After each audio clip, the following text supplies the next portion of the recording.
Welcome to the Raynin Threes Podcast with Alan Ray and Mike O'Connell. Hello and welcome to Season 2 of the Raynin Threes Podcast. I'm your host, Mike O'Connell, here with the Villanova basketball legend, Alan Ray. A-Ray and I have another very special guest for you all tonight, the head coach, Kyle Neptune.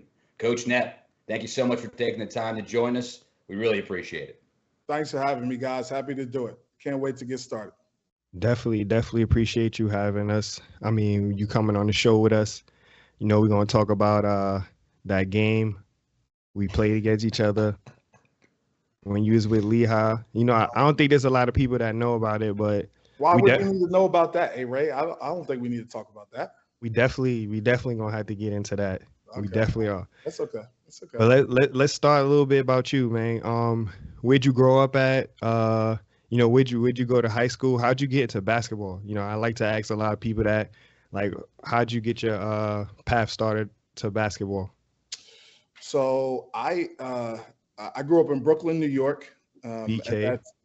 Brooklyn, New York. You know, at that time, and it sounds crazy to tell guys nowadays. Now everyone always plays in gyms. I don't think I played. I think until I was maybe 18 or 19 years old, most of my basketball was played outside. So I would just go out to our neighborhood park and I'd be out there all day just playing. You know, probably started, 10, 11 years old being out there. And as I went, you know, just started playing more and more leagues. And, you know, eventually that led to me being at Brooklyn Friends High School, which we won a state championship, which I'm really proud of in my senior year, even though it was a C division, but I'll still take it. And then I could continue my career at Lehigh University. Okay, definitely. And, you know, I could relate with that about, you know, going out and just wanting to play in the park. It ain't too many gyms growing up in New York. So a lot of us got our start out in the park playing against the local neighborhood guys, which is surprising because them guys actually know how to play. Like them dudes, they're actually good. You know what I'm saying? Like they know how to play, teach you a lot. So, the same here with me growing up in New York, just going to the parks and playing. And let's talk about Lehigh. You know, how'd you get to Lehigh? You know, how was that experience and that recruitment process? Lehigh was a cool recruitment process. I had a pretty good high school career. You know, competed at Brooklyn Friends, which is a small private school in New York, in Brooklyn, right by the Brooklyn Bridge. You know, so, you know, me and, you know, our last class there, which is my senior class, won the championship our senior year. By then, I was, you know, already committed to going to Lehigh. I went to different camps back then, Eastern Invitational, 5-star, all those things were big back then. And I went to those camps. Lehigh happened to be one of the schools recruiting me, and, you know, I accepted a scholarship to play there. Damn, 5-star basketball camp. I remember that camp. Oh, Yeah, man. They used Which to have. Which one did you go to? Holmesdale? I think, was there one in PA or Jersey? Either way, they were all over the place. Yeah, I went with my friends, and like that was a bad idea because they just wanted to go there and like goof around and stuff like that. I remember like getting in trouble in those camps all the time. I definitely do. I get it. And we played against. I don't know if there's a lot of people that know we actually played against each other a couple times. When was the first time we played against each other? You was telling me. And you told me the place. There's a famous tournament in New York City. Anyone that's involved with New York City basketball knows it's called IS8. And IS8 is just the school that it's at in Queens. Yeah, small public school. Small public school. The gym might be half the size of regulation. Yeah. But it is, especially back then, one of the most big time tournaments you can possibly go to. It's mostly, and there's different divisions, but at that time that was like the high school division. And the caveat for that specific day that we played against each other, and I will say this: you played a lot. I was on the bench, watching most of the time. But that specific day, LeBron James came and played with our AAU team, the Juice All Stars. And we had Sebastian Telfair, Chris Taft, like Karan Clark, Ramel Bradley, a lot of guys that played in Brooklyn around that time. And Sebastian Kurt Sumter was on that team. He was on your team. Yeah, he was on my team. That's right. He was on your team. See, look, you don't even remember. Bro, I'm 40. Come on, A-Ray. Come on, 40. I'm 40. So, but I remember that because, it was one of the most intense environments. Like, there was no out of bounds. People were jam-packed into the gym, and LeBron had came down to shoot the now famous, it was either the Sports Illustrated cover or the Slam cover. I forget which one, but he had one with Sebastian. Yeah. So he came down to shoot that cover, and he ended up playing in the tournament with against you guys. And you guys had a pretty good team too. Yeah. So it was like a pretty big time game, and a lot of people talk about that. So I do believe we won the game though, A-Ray. Y'all probably did. Y'all was stacked. Y'all had Sebastian, Bronny. Yeah. Was Showtime Darryl Hill on that team? He was on your team. Okay. See, I don't remember who was on the teams. But I remember Kurt Sumter being there. I think Jay Frey was there. Yep. Yeah. That was a big experience. Like you said, like you couldn't even see the out of bounds lines because everybody was standing. There was no out of bounds. Yeah, it was. No out of bounds. I think I was even on our bench. We had to stand up on our own bench at times because we couldn't move. Yeah, it was crazy. It was great. Yeah. It was a memorable game for New York City. People reference it a lot. If you can make it in ISA, you can make it anywhere. You can 100%. Make it anywhere. You make it 100%. Anywhere. That was one of those tournaments that like your rankings didn't matter.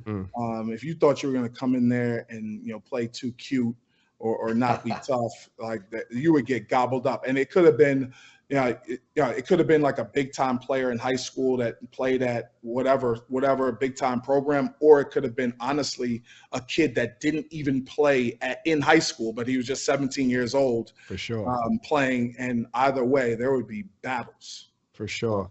Yeah. Go ahead, OC. I feel like I'm a keep going. Nah, I love it, man. You guys are getting, teaching a history lesson here on New York basketball. It's a pleasure to listen to, man. But we got to get into it, Coach. Like in year 3 of your 4-year career at Lehigh, you faced off against A-Ray when he was at Villanova in his senior year. Can you tell us about that game and what specifically did A-Ray do in that game as well? I think we gotta reference this. I do. I know this now a lot because Coach Mike Nardi is also on our staff. Right. And so is Dwayne Anderson. So they often reference this game. So I don't have this much of a, my memory is not this good, but now that they've referenced this game so much, I do know pretty much how the game went. And I do remember that Allen had something around 8 threes in the game. Set the record. It set a record. That was the team with A-Ray, Kyle Lowry, Mike Nardi, obviously Randy Foy, Dante Cunningham was on that team. Dwayne Anderson was also on that team. So that was a hell of a team. It was we came in there as underdogs to say the least, and they quickly let us know it. Yeah. Yeah, that was a big moment for me. Just being able to like set a record, a 3-point record. So those of you that don't know, 8 is the school record, and that was the game that I set the record, which was 8 threes.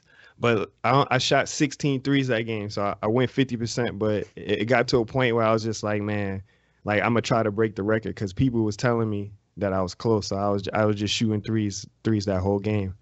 But that was. I'm glad I could be a part of that for you, Avery. Glad I could be a part of that. Nah, it's all good, man. We all gotta be part of history sometimes. Yeah, and Coach, so 4 years at Lehigh. When did you play a little bit of overseas ball right after you graduated? When did you know that you wanted to get into coaching?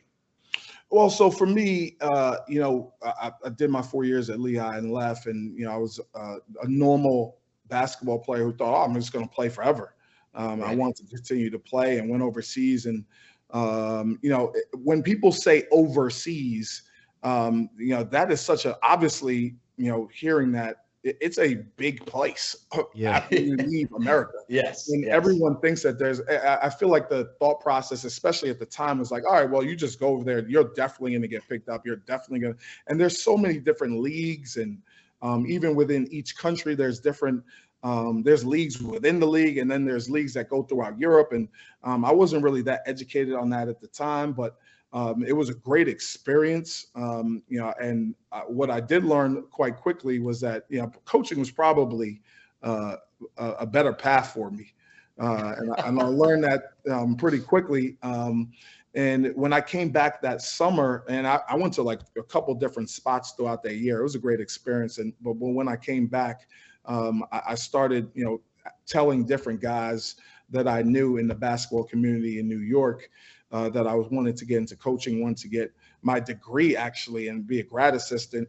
But it just worked out that, through those guys and, me and Alan have some of the same mentors between like Gary, with the Long Island Panthers, and, Dwayne Morton, Khalid Green, and some of these, and, Anton Rashawn, all these guys helped me kind of get my foot in the door at Villanova. And I was lucky enough to earn a spot on Coach Wright's staff as a video coordinator. Yeah, that was great. Go ahead, OC. Yeah, no, like you went from, so you're at Niagara, then you got the job under Coach Wright in 2013. You were there for 8 years. And then you were at Fordham, and now you're the head man at Villanova. What changed? Well, what was the most important thing that changed about you going from that first job at Niagara, then getting that job with Coach Wright until you wake up and all of a sudden you have your dream job basically, and you're the head guy at Villanova?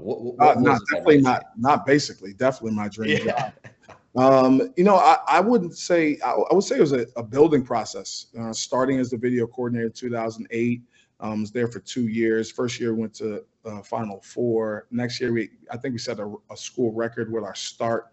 Still went to the NCAA tournament that year, and then leaving for 3 years and being out in Niagara University, which was a great building block for me. Being under Coach Mihalik there, had great success there our last year there, and then being fortunate enough to come back and honestly, I think being part of a great experience over that 8 years with Coach Wright. I think I would say that you could argue that he had a better 10 years than almost anyone else in college basketball history. So I was, really honored to be a part of that run, and then have an opportunity to go and being a head coach at Fordham in Allen's backyard. Right in the Bronx. Right in the Bronx, but also being a New York City guy, I took a lot of pride in being there. And, Fordham's a very similar to school to Villanova, just in terms of academic stature, but also kind of the bones of the university and the culture of the university. And then having the opportunity to come back and being the head coach of Villanova, is again a dream come true for me. So, what was that process like? Like, you wake up, you get a call, hey, the job at Villanova is open. Like, what's going through your head? How did that process go through? Because I know it was quick. Yeah, I mean, Coach Wright, I remember even back, maybe 3 or 4 years before I left as being an assistant, Coach Wright almost it would be every year. At some point in the season, he'd be like, oh, I'm done with this. I can't do much more of this. And it'll be every year. So we're like, all right, Coach, whatever. Like, let's get these. Us as assistants would be like, all right, let's get this team back on track. Let's help Coach. So he stops talking about this stuff. And so when I heard a little bit of rumblings throughout the year, but I thought it was just Coach Wright's normal, I'm done with this. I can't take this anymore. And, obviously throughout the year, there's ups and downs, et cetera. So that's what I thought it was. But, I got a call one day and was asked to come in and, almost didn't really believe it. And it just happened kind of with a snap. So very quick, straightforward process that happened pretty quickly. Yeah, no hard feelings with Fordham. I assume everybody understand the situation, and both teams are doing good now. So it was definitely a good move, and good to see you and on the sidelines at Villanova. That's for sure. Yeah, and Fordham, I loved it there. It was awesome being in New York City. And then, we How much you went to that White Castle across the street from the gym? I did pass it quite a bunch, but in my current diet, I don't often do the White Castle, but I did pass it a good amount on my way to more healthy options. But I appreciated my time there. The one thing was really fortunate with our staff. We had Villanova guys up and down our staff with Keith Ergo and Henry Lowe and Rob DePersia worked with us here at Villanova and at Fordham. So we had guys that really knew what we were looking to implement and kind of the crux to what we wanted our program to stand for. And then we had other assistants as well that were Big East guys with Ronald Ramon and Trey Woodall. So we had like a Big East tough staff that kind of I think really set the tone in a good way at Fordham, and I was really proud of how they evolved there throughout the last couple of years they've done. Keith Ergo's done an amazing job there. That's awesome. And you know what's funny, Coach? I feel like it's like there's a misconstrued notion among Villanovans that like the plan was always for you to take over for Coach Wright, and that they almost were like, all right, Coach Knapp, you go coach at Fordham, get some head coaching experience, and then like when Coach Wright is ready to leave, then we're going to bring you in and you'll be the head man. So I guess there's no truth to that, because it was almost like you got a call one day and you're like, all right, I guess this is happening. Well, if there is truth to that, I wasn't privy to the plan. I will say I'm really happy that it did transpire that way. Right. But I was not privy to that plan. So, like I said, for me, I'm not going to lie and say I didn't hear rumblings, but when it got real and I got a call is when I knew, it was a real option for me. Let's talk a little bit about Villanova basketball. So one of the big key news this year was Eric Dixon coming back. What is his role going to look like this year? Is it going to be any different from anything that we've seen before? Obviously we got a new transfer coming in, so just want to know, like, what does that look like with Eric Dixon this year, and how happy are you to have him back? Well, first and foremost, definitely happy to have Eric back. It was a big decision for him. We were excited for him to, pursue his NBA dreams and goals, and we try to support him throughout the process. And I can't say I wasn't equally as excited when he decided to come back. And I know it was a hard decision for him, and like he had some legitimate NBA interests, and I think it came down to him, wanting to continue to get better here. So, I think one thing that Eric has proven throughout his career is that he's gotten better. And that goes back to his last year in high school and changing his body, coming in here and literally getting, light years better almost every year. So we're looking forward to him to continue to expand his game and continue to get better. And anytime you talk about an all-league guy who's coming up, 2 times all-league guy coming back, and a guy that's such a hard worker, such a good leader, so just such a good Villanovan, obviously we're ecstatic to have him back. Yeah. And where do you see him playing at this year? Next to Enoch on the court this year. Do you see him at the 4, or is he gonna play the 5 this year, or just haven't thought about it yet? Yeah, we'll continue to evaluate our team as we go here, but I would definitely anticipate him being switching up between multiple positions. I think he's proven throughout his time here that you can put him pretty much anywhere on the floor, then he has immense value. He's a great and accomplished shooter at this point. He's a good passer as well.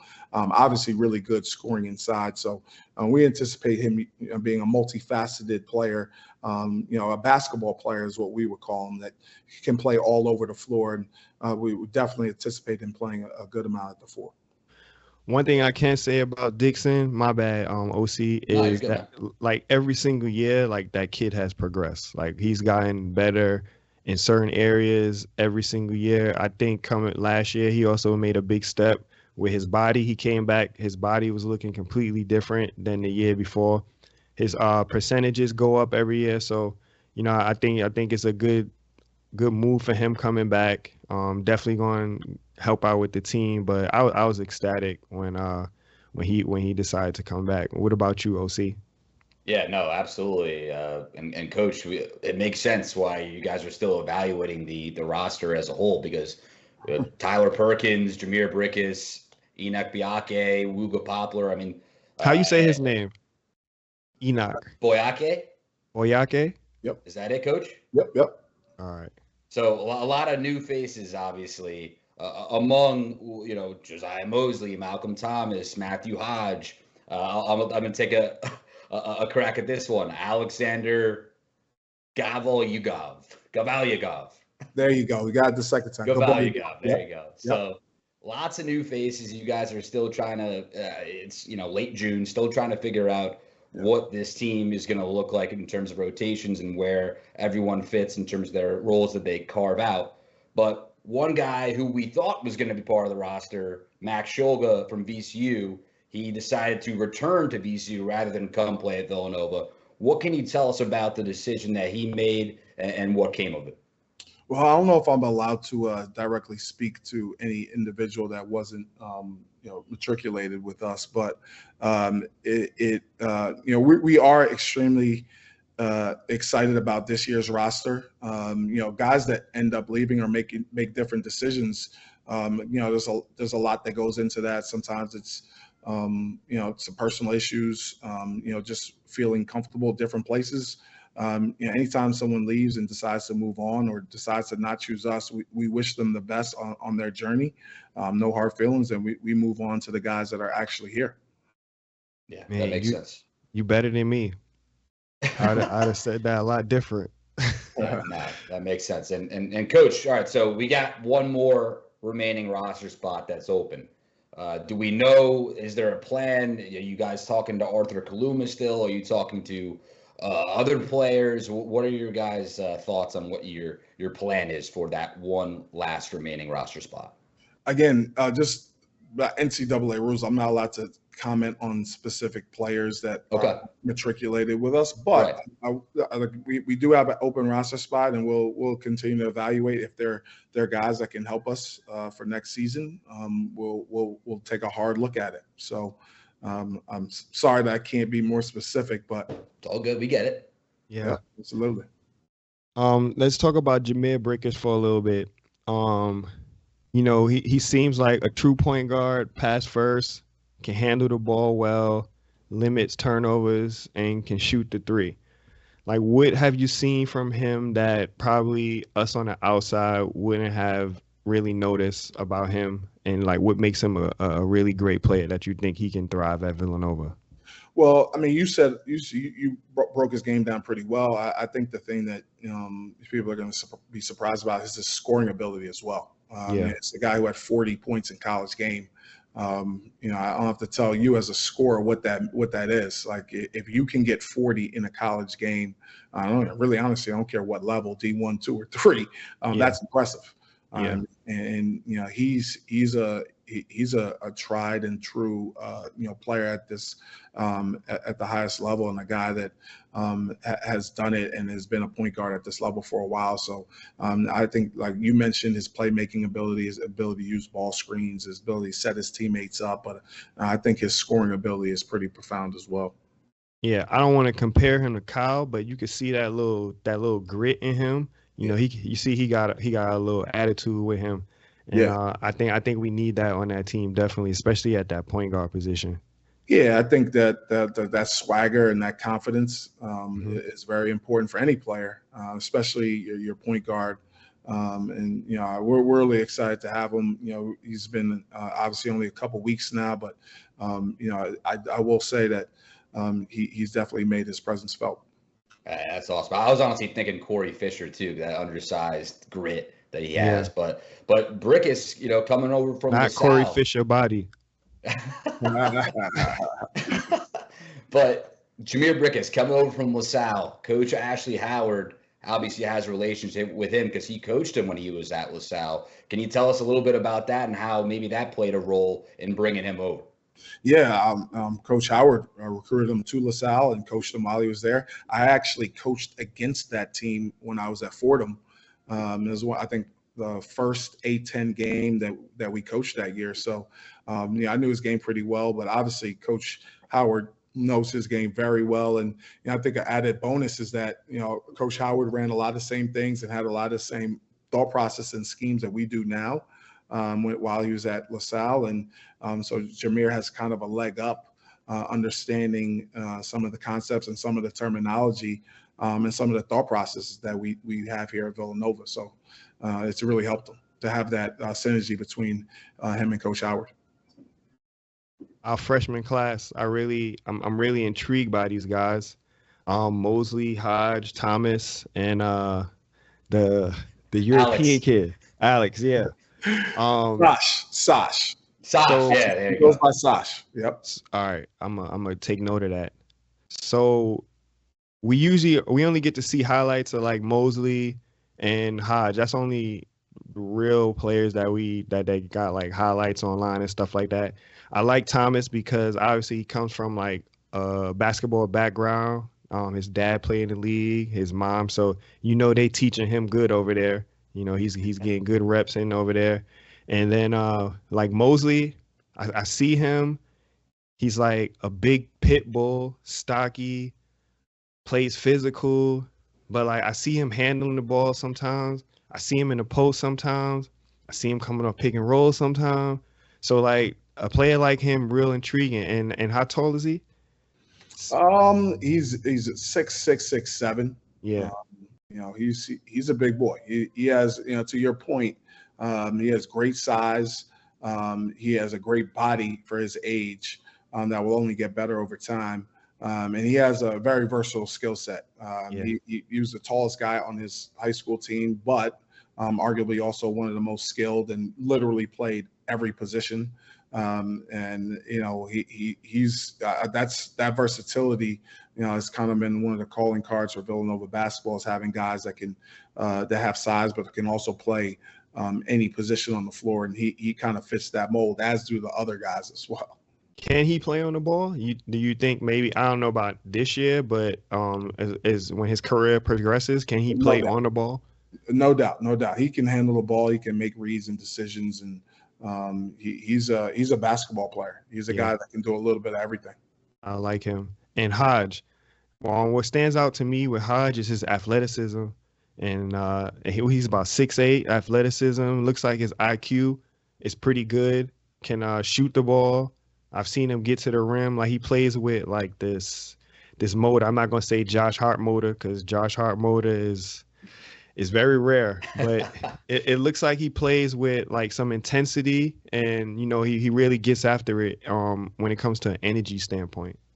Yeah, Matt, again, keeping with the versatility theme, he's a guy that in high school, he was the tallest guy, but he played literally the point guard at times, and then with his size and to your point, his grit, he can pretty much guard anyone in the post, and with his agility, can guard guys on the perimeter as well. So his shooting ability is there, and then his playmaking and passing ability is profound as well. So we're really excited about him. I think he's a guy that can definitely help us and can contribute right away, but also his future is extremely bright. Yeah, and Coach, his younger brother too, Jaden, I'm sure you guys know, someone to keep your eye on moving forward, because he's a stud as well. So very exciting. And also, just now, this is just a couple weeks ago when Sash committed, it was almost like out of nowhere, this kid from Bulgaria. And, we were looking up highlights and watching him play. A-Ray was like very impressed by the way that he was able to take on A-Ray. What was the tournament he was at? It was Adidas, the Euro camp, right? Exactly, the Euro camp. And he put on a show, made a name for himself, and you guys all of a sudden are like, yeah, he's going to be a Wildcat. Can you walk us through what you guys did just to make sure that we got this guy coming in basically like at a drop of a hat, and now he's going to be here playing come September, November? Yeah, we had heard about him months back, and and as he kept playing throughout the season over there, and definitely the more recent camps, etc., we kept hearing his name more and more and more, and we started to get calls about him, and we did a lot of due diligence in terms of watching film, and we made the decision that we wanted him to be a part of our ball club. So we're really excited to have him here. I really believe the future is bright for him as well. Is there any truth that out of these four guys, he is most likely to have like the more immediate impact his freshman year on the court? You know what? I don't think it's fair to start, labeling who or what, or starter or whatever else. We haven't even practiced together as an entire team yet, and probably won't do so maybe until the fall. So, we'll give everyone a fair shake, and our guys will compete, and we'll start to figure out our lineups, etc.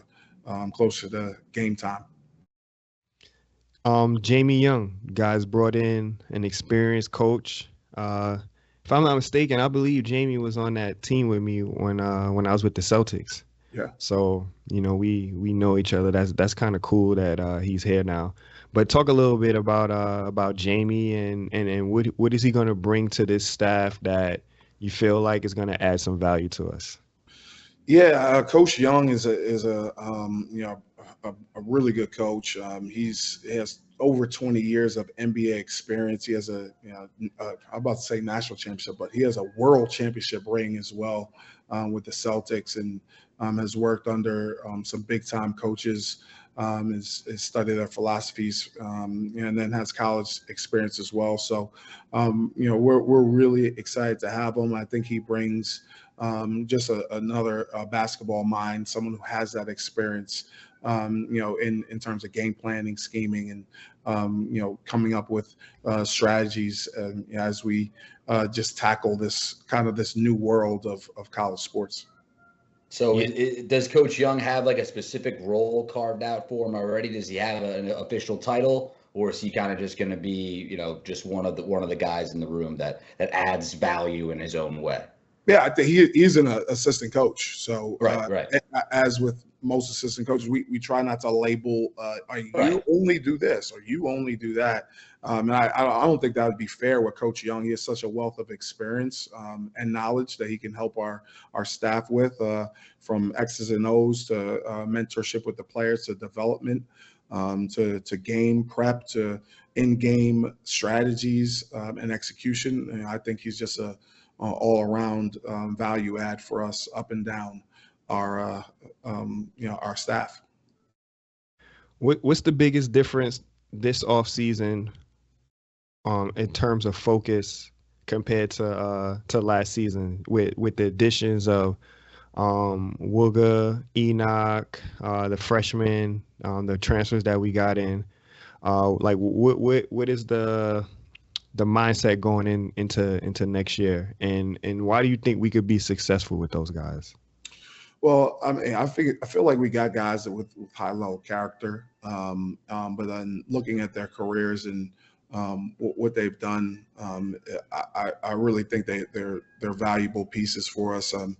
Starting with Jameer Brickus, he's a guy that's played the point guard and was a big time scorer in high school, but then has also been the point guard starting from a really right away at LaSalle, and already knows a good amount of our system, and having a guy that is accomplished pick and roll player, bona fide shooter, bona fide decision maker, is just so important for college basketball. And Wooga Poplar is a guy who has already been a proven winner and been a contributor to a Final Four team. And having that experience in winning is very important, and knowing what it takes, and is again an accomplished shooter, accomplished defender, and a high level talent.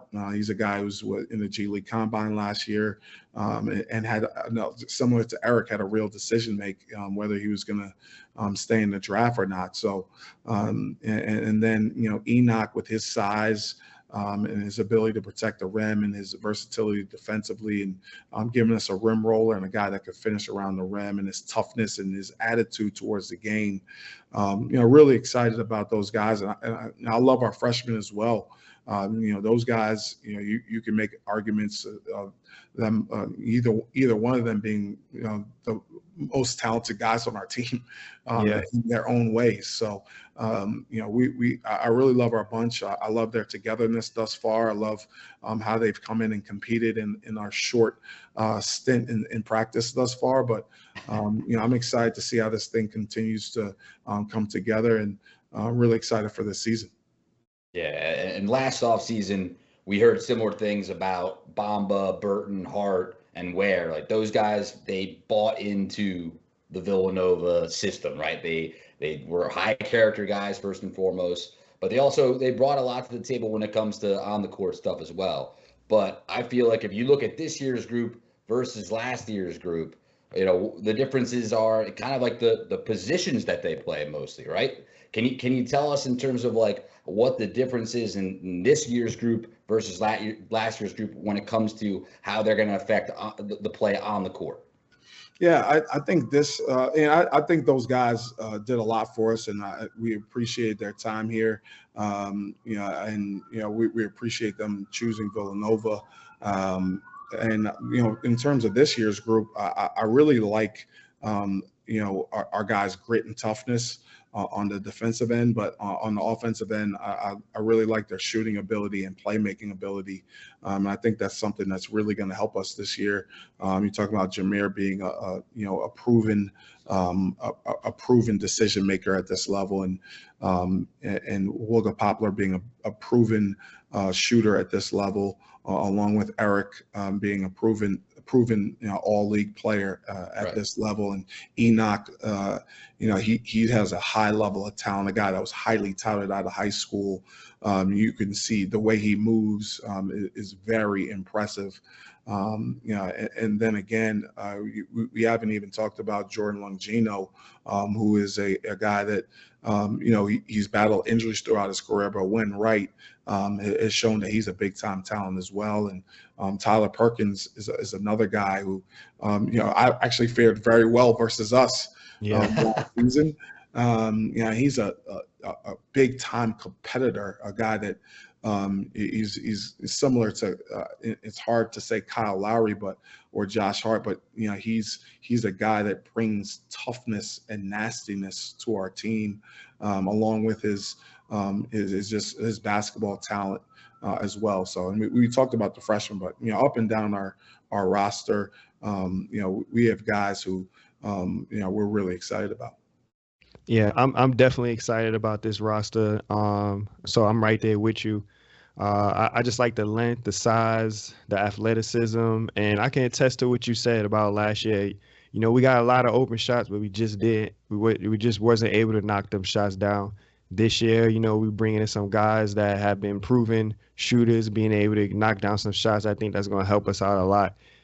Being with Brickish driving, and all those guys being playmakers, being able to find each other on the wings, like you said, Enoch rolling, patrolling in the paint, Dixon as well. So I'm really excited. The freshmen, I feel like we could have pretty nice rotation going with them guys. But like I know the situation is early, so I'm not even gonna speculate it. But it does look promising. It really does. We had Chris Walker come on the show, and he had said something about, he felt like the offense didn't look comfortable at times during this year. What do you think about this year's offense? We all know the traditional Villanova offense, like we've seen with Coach Wright, a lot of guard post-ups, that has become really big. There's also been some sayings about, maybe we should change up the offense based on the personnel that we have. What's your thoughts going into next year about what kind of style you want to play? Yeah, this upcoming season, like I mentioned a little bit before, I'm really excited about the guys that we have the ability to play make. You talk about Jameer Brickish, but also Tyler Perkins, Jordan Longino, Wooga Poplar, Matt Hodge. These are all guys who are guys that are Eric Dixon. These guys are all big time. Can't leave Longino out. Yeah, I forgot about him. Yeah, so these guys are all like decision makers as well as scorers. I think it's pretty easy if you just have scores at times. When the read is to pass, sometimes it's hard for certain guys, but and I think there's a big difference between a scorer and a decision maker. A decision maker can be a scorer, but sometimes it's hard for a scorer to be a decision maker. So, I think I like our playmaking ability up and down our roster this year. It's my job as the head coach to put those guys in situations where they get to show that. And that's honestly what we're in the midst of evaluating and trying to implement. And Coach A-Ray, another guy that we haven't mentioned is Nana Njoku. How is he doing in terms of health? Is he going to be ready to go by the season? I've heard the reports that he's not going to be able to do too much during the summer. Can you give us an update on Njoku? Yeah, he's a guy, again, similar to Nana, similar to Jordan, that has battled some injuries. Right. But, when healthy, he's showed up for us in big time ways in big time games. I remember kind of a couple stints in the game in the North Carolina game. Yeah, Creighton at Creighton, UCLA. Like, he's had big time moments for us this year. Unfortunately, injury has really prevented him from doing more. So he's another guy that's coming back that we have high hopes for. We've all seen his potential in spurts, and we're excited for him to expand his game. And this is like the gift and the curse to me, especially now with how basketball is. Like, you got guys coming in every year, new guys. So it's kind of hard to develop a solid core, but it looks like we got a lot of young guys on this squad that we should be able to build a core with. It's just about like keeping these guys around, and with NIL and all this other stuff, like any school could offer these guys any money and they can leave. But like, how hard have you found it to like keep a culture when guys are just like in and out? Well, I mean, I feel like the only thing constant in life is change. To complain about the changes, it really doesn't help, right? Yeah. So, it's our job with the current landscape to do the best job we can of holding our culture to the highest standard we possibly can. I think a big piece of that is recruiting and talking to the guys about what to expect when they get here and having them choose us for the right reasons. I think that we've accomplished that. And I'm looking forward to this season. I love where our guys have competed thus far. But I think to answer your question specifically, though, I think the best way to do it is in recruiting and making sure the guys are aligned with the vision of the program before they get here. Yeah, that is true. That is true, because they gotta want to come to the school to want to play for Villanova, not because they want to like earn NIL. You know what I'm saying? Or whatever other reasons that they have. Yeah, and even at our level at this point, NIL is, especially at the highest levels, is almost like how facilities were in the past. Right? Like, you're not going to go to another school at this level and have horrible facilities. It might not be exactly the same, but it's going to be right around there. Right? I never heard nobody break it down that way about like NIL now and back then. It could be compared to like the facilities, because I damn sure wasn't going somewhere with some bogus facilities. Exactly. So but over time, it may be a little bit different here or there, but at the highest levels, the facilities are pretty much the same.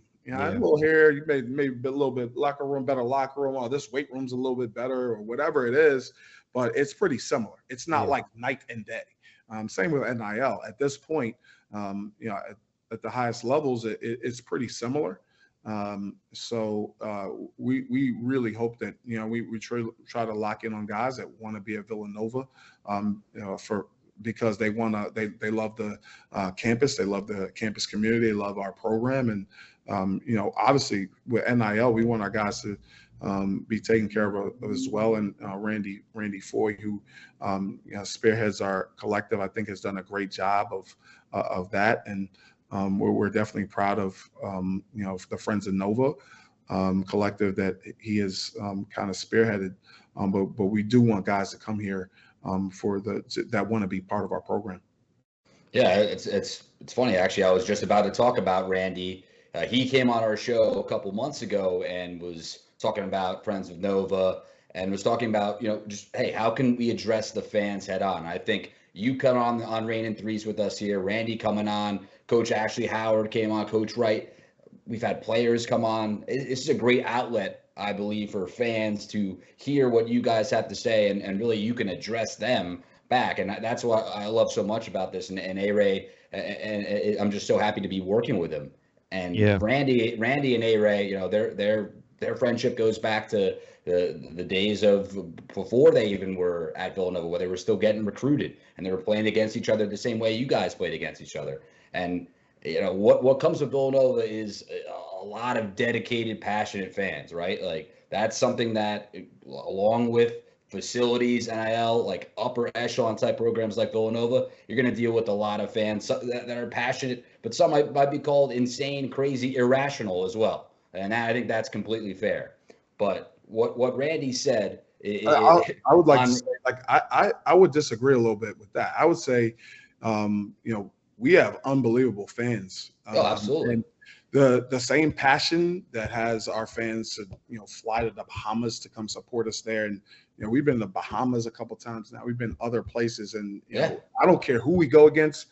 At worst, it's 50-50. But most of the time, it's a pro Villanova crowd, no matter where we go in those type of scenarios. So with that passion and that diligence on our fan side, there's frustration, and I'll be the first to say that we missed the mark this past year in terms of the standards of our program and what we hope to do going into each season. And as the head coach, I got to accept that. And if people are upset, I would be upset too. I'm upset, right? So it's on me to figure this out. And, I think our staff has done a good job at addressing some needs in this off season. And we're ready to get to work and right the ship. Yeah, so that's exactly what I was gonna say about Randy. Yeah, I didn't mean any disrespect to our fans. I'm glad you were able to jump in there, Coach. Honestly, I'm sure a lot of people appreciate that. But how do you stay confident? How do you stay positive on a daily, on a weekly basis, going to practice and not second guess yourself moving forward? Listen, at the end of the day, it's my job as the head coach to be the level setter and to set the standard for kind of what we're going to do in each day. And, we talk to our guys about attitude. And attitude for us really means, doing the next best thing each day to help you reach your goals and your dreams, and even in moment to moment. So I can't preach that as the head coach and not live by that as well. So whatever happens, it could be good, it could be bad. It could be something that's great for our program, something that's not so great. It could be something in a game that's good or not so great. My thought process is always, all right, what's next and what's the best next course of action to take to help put us in the best possible position to be successful. Yeah. Last 2 seasons, man. We've seen the good, we've seen the bad, we've seen the ugly. What have you learned with these last 2 years that you can take and use going into next year? Just based off of, I don't know, any experiences that you learned from the past 2 years? Yeah, I would say, nothing good has come to and just been snap and easy. And I always something I've was instilled in me as a kid, and has reigned throughout my adult life as well, as tough people are the people in life that at the end succeed. And you look at any origin story for people who have achieved great things, that they had to go through something to get there. That's how I look at it. We've definitely taken some hits and taken some lumps here and there throughout the last couple of years. And okay, that's okay. We get back up and say, all right, what's the next best action? How are we going to attack this thing? And we're gonna put our best foot forward to move forward towards the future.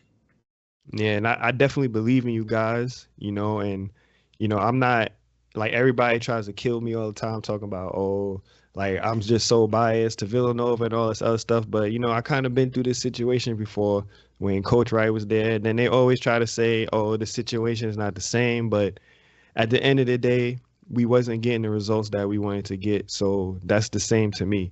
And like how I see it is like you just got to keep pushing, and if you have a bad day, then you move on to the next day and forget about that bad day and just keep on pushing, keep on working, trying to get better every single day. And that's what we did when we was with Coach Wright, my freshman sophomore year. We didn't get it right away, but we kept pushing and we trusted in what Coach Wright was saying. Junior year came around, like things just changed. Things clicked for us. We got older. We had goals. We wanted to, and we got sick of losing. So, I feel like that type of atmosphere would be very beneficial at Villanova, and I feel like y'all will have that kind of atmosphere this year, and especially with the guys there. Mike Nardi there, you got a lot of Villanova legends in there, alumni. So I just want to say, just like keep pushing and just stay patient and just stay the course, just keep pushing and believing in what you do. Cause that's one thing Coach Wright said. Coach Wright was like, man, if I was going down, if I was getting fired, I was going out my way. Like I wasn't going to let you guys run me out and do it how you wanted to. So, trusting what trusting what you learn. Cause we learn a lot from Coach Wright. Coach Wright, he you can learn a lot from that dude. So much knowledge. So I'm fully aboard and I'm ready to start things off. Appreciate that, A-Ray. Means a lot coming from you, man. And in our program, the most important opinions are from the guys that played here. And we really have a mantra that we play for those that come before us, because we know those guys put on the jersey, and guys like you really help put this program in the position that it is today. And if you like, when I think about how we're playing, I always want guys like you, when you put on the TV to watch our game, or the phone now, I guess. I always want you guys to look at our game and be like, all right, those dudes are playing Villanova basketball, and that's really the most important thing to me, win, lose, or draw. Yeah, it's not even about wins or losses. My bad, OC. It's just like you're right. the effort that you give out on the court. Like we don't care about the wins and losses. A little bit, yeah, but it's that effort that we see. You could lose by 10 points, but if the effort was there, you know what I'm saying? It's all right. It's like we just got a little bit to fix. Absolutely. And Coach, final one from me is, in your 2 years as a head coach of Villanova, what are you most proud of? I look at our guys each year, and as a coach, I think people coach because they want to be a part of guys' development. And when I, look in our guys' eyes at the end of the season, and the guys that move on, and I feel like, even if it wasn't the season we want to have, if I feel like they've gotten better as people, that's what I'm the most proud of. If they have more armor to move on, and be better in life, I think that's what any coach wants. When I think about, even our guys, that are in the NBA now, or in the professional world, we have a lot of guys who come back, and talking through those times, and knowing that maybe you were a small piece of their development, and their ability to be better people as they move forward in life. That's why I coach, and that's what I love being a part of. Speaking about those guys, how you feel about well, I know how you feel, but did you ever think that would happen? Mikal, Josh, Jay, all these guys on the same team? Like that's ridiculous. And you coach these guys. It's absolutely insane. I remember at the end of their run, I was like, a bunch of us were like, man, maybe Mikal could get over there too. Who knows? And we almost said it as a joke. Yeah. And the fact that it did happen is a joke. It's crazy. I still remember specific practice battles with those guys, and with first Josh, and then Josh and Mikal, and then Josh, Mikal, and and Jalen.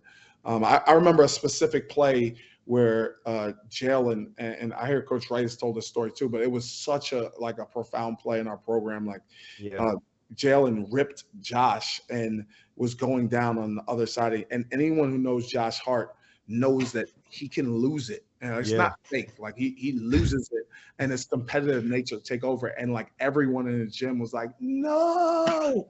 I think we were blowing whistles because we knew Josh would just go tackle him. Yeah. And I remember Josh and Mikhail going at it his first year. Mikhail's first year, and Josh was like such a bully with those guys. And I still remember like by mid-season, Mikhail had like finally like started to be able to hold his ground, and we were like, whoa. And then for watching Jalen grow and Dante coming in and the battles that he had to go through to be the player he was by his redshirt sophomore year and having that great game. And so many good, so many good memories of those guys. And I know that those guys took pride in Villanova basketball, and the relationships that they forged are really unbreakable. So I can't wait to see what the future holds for that team. I think they're going to be awesome. Yeah, that's good. That's crazy. OC texts me like, Mikhail to the Knicks. I'm like, nah, like, you joking. But I thought it was cool too. Somebody texted me. One of my friends texted me. I was like, oh, that's not gonna happen. Yeah, right. And Coach. And then my phone just started buzzing. I was like, oh, okay. Well, I guess it did happen. Coach, I lied. One final question. Is there any way you guys could use the Nova Knicks, as they call them, as a recruiting tool? Yeah, I think it only helps. Yeah. I think our guys. I think we try to recruit guys that want to come to college and make their mark. But we know that guys want to be pros as well, and we want to recruit guys that want to play at the next level. And have a burning desire to play at the next level, or you're probably not going to like it here at Villanova because our guys are so singularly focused on being the best they can be, and that's what it takes to play at the next level. So to have guys that come through our program are now succeeding at the next level, not just those guys, but Sadiq Bey, Jeremiah Robinson Earl, Jermaine Samuels, Cam Whitmore. We got other guys who have made it to that level as well. And Kyle Lowry, who's now the Wiley veteran, he's still hanging on coming up on 20 years here, which at his size is remarkable. We haven't even talked about him. He's unbelievable as well. His longevity and his still having an impact on winning. So I think it definitely helps having guys who play at that next level, and even having those guys come back. And Colin Gillespie, I could keep going. So CG. We're really lucky to have those guys that are playing at the next level. And the Nova Knicks. I mean, that's almost too good to be true story. So we're definitely proud of those guys. Hell yeah. Last one before we wrap it up. I'm a busy man, so we gotta wrap this up, man. What can you say to everyone in Nova Nation, like to put them at ease about the future of this program, or like what to look for next year? Yeah, I would say, and we talked about it a little bit earlier, like, to not acknowledge that we haven't missed the mark, last year in particular, I would say, that would be wrong, right? Yeah. We understand that as a staff, and we've gone to work to rectify some of the things that we feel like we can improve upon. And I think we've got a bunch of guys right now that are really adept to playing our way, and can add a lot to our culture, to our team, to our university.